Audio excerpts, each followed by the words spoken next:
Hi guys, and welcome to Escape Wheel Watch Reviews. My name is Steve, and today we're looking at the new Matic 37mm field watch. This watch was sent to the channel by the official Matic store, so a huge thank you goes out to them. I know you guys appreciate it, I know I appreciate it, and hopefully at the end of this video you guys will want to check this thing out and buy it.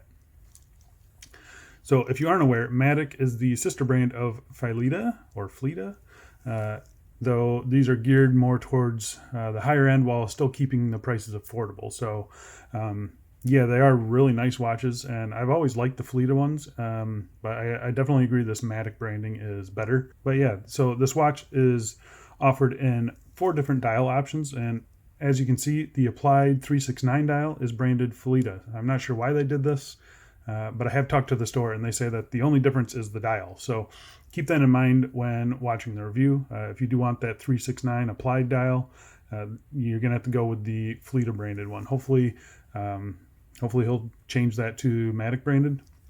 But with the Flita branded one, you do save about $15. So keep that in mind. The Matic branded one is $132 retail price, and the Flita one is $117. So there is a little bit of a discount there for that Flita branding. And I have seen these dip down about $10 cheaper during the sale. So keep that in mind when you're about to purchase this. So what do you get for your money? You get a full 316L stainless steel case, sapphire crystal, stainless steel bracelet and clasp, screw down crown, screw down case back, and 150 meters of water resistance. You get a Seiko NH38 automatic movement, and even a decent little carrying case. So yeah, pretty nice packaging, I think. So is this new watch worth your time and worth your money? Let's find out. So first things first, we always do the dimensions. So this is listed as a 37mm watch, and I'm getting 37.3 millimeters on the calipers. It is 12.3 millimeters thick. You have 20 millimeter lug width. The lug tip to lug tip is 46.4, and with those protruding male end links, you got 50.2.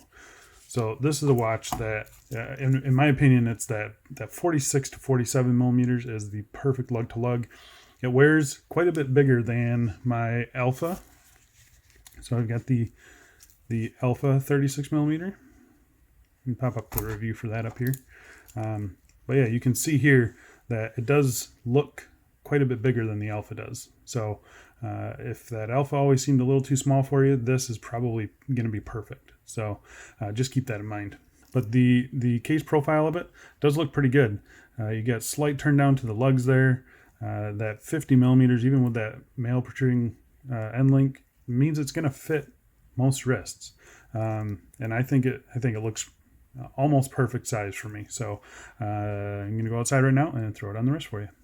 And here we are on my 7.5 inch wrist, and you can see that lug to lug length that we'll talk about in just a second is just perfect. Yeah, this thing does look quite a bit bigger than my 36 millimeter Alpha Explorer.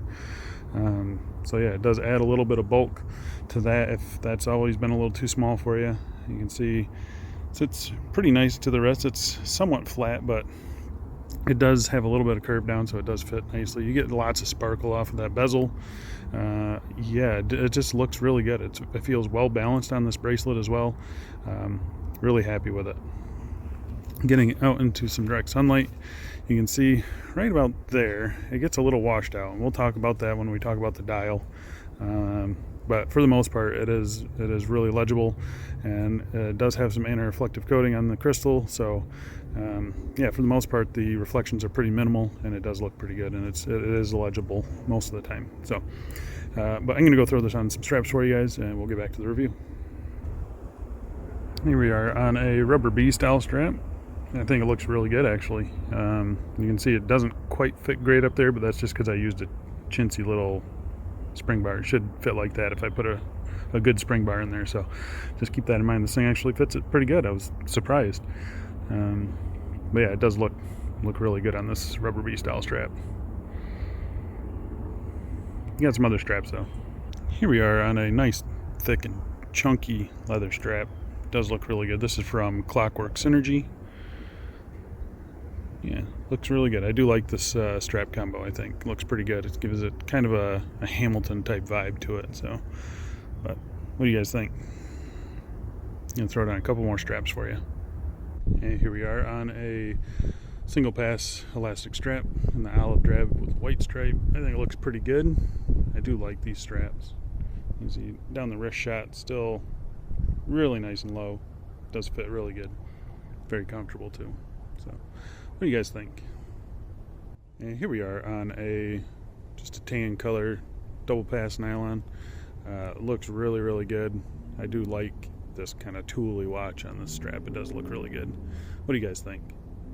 Let's go back inside though and get back to the review. So let's get up close and talk about the case finishing on this. So on the top of the lugs you have a vertical brushing here. It does look really, really good. They did a nice job, I think. It matches the bracelet pretty good as well.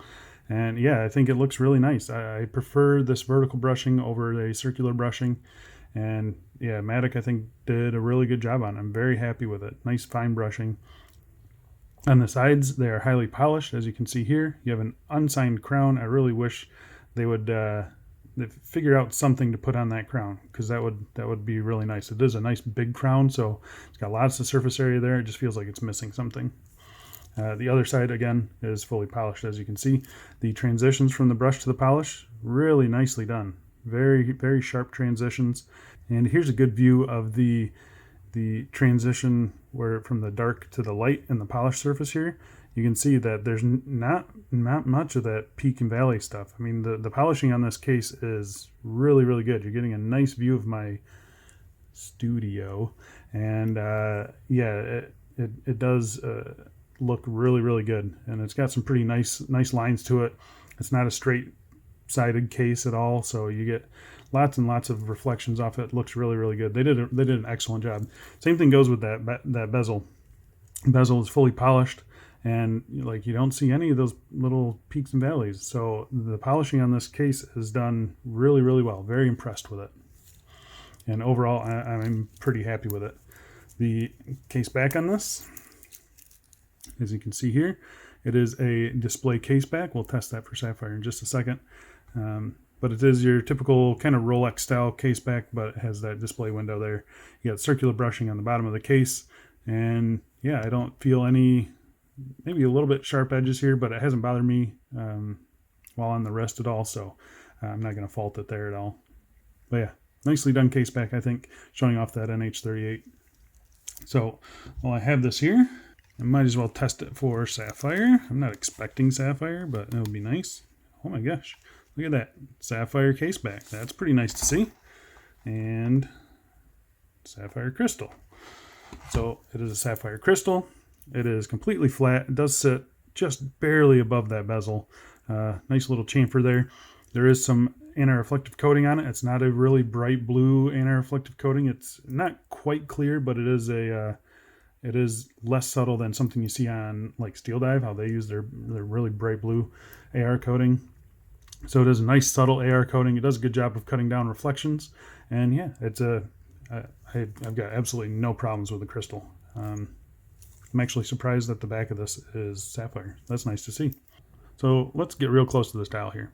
It's a pretty simple dial, and you do have options, like we mentioned earlier, with the applied indices and all that stuff. So keep that in mind when I talk about this dial here. So the dial is very simple. You've got a matte black finish, no sunburst, nothing like that, no texture. You got a printed minute track around the outside, which is nicely done. I see no issues with it. It is centered nicely in there. You have printed indices at all the hour markers. Those are C3 loomed. As you can see, they are slightly off white. That Matic text right there is a pure white text, and you can see that it is just a barely like a creamy color, and that's kind of what you get and what you expect with C3 Lume. And yeah, so I think it's done really well. It does look good. You can maybe see that there is a slight white printing around each one of those indices. Let's see if you can see it there. Yeah, it is pretty crisply applied, I think. The indices, they lack depth. So I've seen these things on some watches where it actually is raised up a little bit, but not on this one. It is pretty flat. So the dial itself is pretty simple and plain, and that's not a bad thing at all. I just want you guys to know that, like, in certain lightings, you can't see anything. The dial just kind of fades into nothing, and all you're left with are the hands. So yeah, that's just one thing I noticed. So if that is something that would bother you, maybe pick up the applied indice version. I actually like this. It gives it a nice kind of vintage and military-esque look to it. So I do really like it. Everything is applied nicely and evenly. At the 6 o'clock position, you have mechanical instead of automatic. That's something kind of interesting. And then 150 meters, because this is a 150 meter water resistant watch. So that's nice to see. The handset on this, just like Fleeta's, they used a really nice handset. It's not a faceted handset, it's kind of rounded. So as you can see, there's just a smooth transition of that reflection on the hour hand. And yeah, the handset looks really good, even under pretty close inspection. Yeah, I'm not seeing anything wrong with it. The size of the hands, I think, are pretty appropriate. You can see that second hand reaches all the way out to the minute track.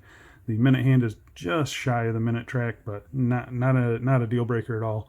And the hour hand, I think, is appropriately sized as well. So one other thing I did want to mention, the rehout. So if you don't know what a rehout is, or rehout, I don't even know how to pronounce it.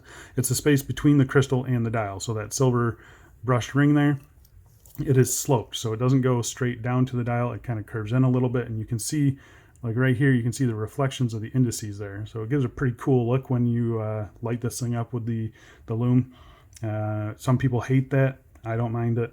I'll let you decide on that. So, but speaking of the Lume, I'm going to pop up a Lume shot right now, and you can see the Lume on this thing is absolutely killer. That C3 Lume glows super bright. Here it is against some of the top dogs in my watch collection, and it holds its own. I mean, it lasts all night long. I have zero problems with it. It is applied evenly, and I think it looks absolutely great. Really, really good. I will mention the applied 369 dials. So the white one and the black one, both, they use BGW9 Lume. So just keep that in mind. So let's talk about the movement. So the movement on this is operated by this 3 o'clock screw down crown. Nice and big crown, plenty of grip. I think it's perfect. I love these bigger crowns. So you pop it out to the first position here, and that hacks the movement. So this is a no date movement, NH38. So there's no ghost date position. Really nice to see that. Again, it is visible through that display case back. It's nothing special, absolutely nothing special, but it is there. Really nicely done. I mean, I'm happy to see that he didn't go for an NH35 and put in that ghost date position. Makes this feel a little bit more premium, and I really do appreciate it. So it functions just like an NH35, just without that date position. So you hack it on the first movement, push it back in, second hand starts back up, 21,600 beats per hour. It hacks, hands winds, 40-ish hours power reserve. It's going to be affordable, reliable, and easy to maintain. So really happy with that. The screw in, screw out action of that crown, buttery smooth, really like it. So let's talk about the bracelet on this thing. Really nicely done, I think. 20 millimeters, does taper down to 16 millimeters at the clasp. You kind of have that fold over friction clasp like you see on Pagani designs. This one does function a little bit better, but still not my favorite type of clasp. The inside is all polished there, and you can see it's a little bit rough on it, but I mean, it's the inside of a clasp. You don't really look at it too much. You do have a quick, easy link extension here, so that's nice to see. On the inside here, you can see you do have plenty of micro adjust there as well. You got to pop this out, get your spring bar tool in there, and open it up and move it that way. So I wish they would just put on a regular clasp with exposed micro adjust holes. I prefer that every time over something like this, but it is what it is. It's a fine clasp. It's just nothing special. And that's kind of the theory with the bracelet in general. So you have a brushed top surface, and like I mentioned, it does match pretty well with the case brushing, almost perfectly, I think. The end link fitment, it's very solid, almost to a fault. I had a real tough time getting the bracelet off this thing, but I mean that's one of the things that it's a trade-off. It's going to be tough to get it off, but it's a very solid fitment there.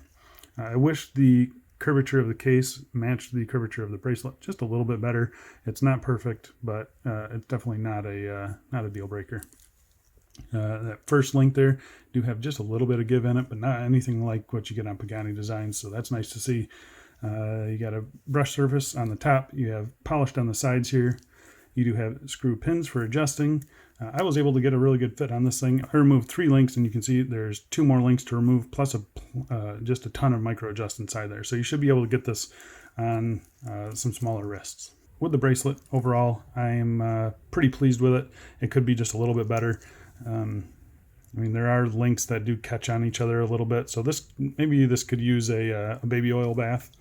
If you're unfamiliar with that, you just soak this thing in baby oil or vegetable oil or something like that, and it really loosens up these bracelets. So yeah, it's not a perfect bracelet, but it is better than what you get on the equivalent Pagani, in my opinion. So let's talk about any quality control issues. I had absolutely none. Actually, I shouldn't say that. This quick extension, I did have to force it open on the first try, but since then it has loosened up and it works just fine. So other than that, though, everything works as expected. Very happy with it. So there you go, guys. That's the Matic 37mm field watch, available in a couple different styles, even with a couple different brandings. And I definitely think it's worth your time, worth your money. If you want this, smaller field watch, explorer style watch, go pick one of these up, because I think it's very, very solid. Really happy with it. So if you guys are interested in purchasing this, I will leave a link down in the description. That is an affiliate link. Again, thank you guys so much for using these links. Thank you so much for subscribing. That's what gets this type of watch into the channel, and really happy to be able to bring you guys a nice, solid review of this thing. If you guys want to see some more pictures of this, I'll be leaving my Instagram down below. Come and check me out. I've got, I usually post new watches coming to the channel there first. So it's a nice place to follow me, even if you're not seeing this watch over and over and over again. But yeah, if you guys have any questions or comments, leave them down below. Happy to answer them. Let me know what you guys think about this one. Are you going to pick one up? You going to go with something like the Alpha, maybe? Maybe something like a Bleeger Explorer? Let me know. I think this definitely deserves the premium price over something like the Bleeger and the Alpha. So I think that's about it. Thanks a lot for watching, guys, and I'll see you in the next one. See ya.